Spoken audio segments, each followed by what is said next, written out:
Bonjour, je suis Hakim La'alam et je vous propose ma chronique du jeudi 19 mai 2022. Elle s'intitule Yo, kunt naqjem bark, je plaisantais, c'est tout. Aïe wallah, tu rigoles, tu balances des vannes à deux balles en te disant que tes concitoyennes et concitoyens ont besoin de temps en temps, juste l'espace de tes 3 minutes de pitrerie, d'enlever leur dommage.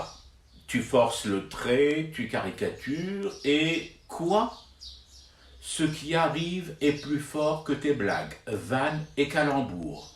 Quand j'ai écrit il y a 2 jours Zelensky à Cannes, je plaisantais. Ça m'apprendra. Je ne pensais pas que le Toucan allait se mettre au garde à vous devant le saltimbanque de Kiev, lequel, au passage, a de plus en plus tendance à se débarrasser de saltimbe dans sa carte de visite et à n'y garder que banque, parenthèse dorée fermée. Eh ben si je m'attendais, Volodymyr sur le grand écran de la croisette en superstar face à des travées inondées de botox et saupoudrées de poudre blanche traînant encore au bout des nez et des yeux hagards. En même temps, Cannes, c'est le rêve pour tout comédien.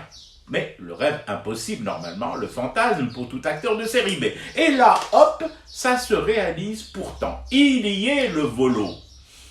Du coup, je me garde bien de prédire quoi que ce soit pour les Oscars. Il va y être. Pour sûr qu'il va y être sur Hollywood Boulevard, le RH. Il va les regarder, fixant plus particulièrement Daniel Craig droit dans les yeux et lui reprocher de s'être fait trucider, exploser dans le dernier opus de James Bond, Mourir peut attendre.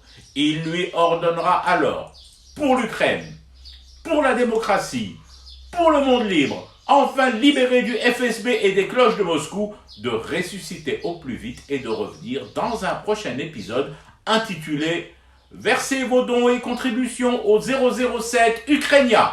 Ne riez pas, j'ai ri l'autre jour et voilà où nous en sommes aujourd'hui. Ils sont lâchés les starbés. Ils ont supprimé les airbags, coupé les ceintures de sécurité, arraché les panneaux de limitation de vitesse et c'est à celui qui conduira le plus vite, de la manière la plus loufoque, son bolide jusqu'à la place Maïdan. Et personne pour leur dire que là, maintenant, nous ne sommes plus dans le cinéma, mais dans la vraie vie, avec des morts, et loin, très loin du théâtre des batailles, le rire sardonique du producteur de cette séquence aussi faisandée que lui, Biden. Je fume du thé et je reste éveillé, le cauchemar continue. C'était Hakim La'alam, je vous retrouve samedi pour une autre chronique et une autre façon de dire son amour à l'Algérie.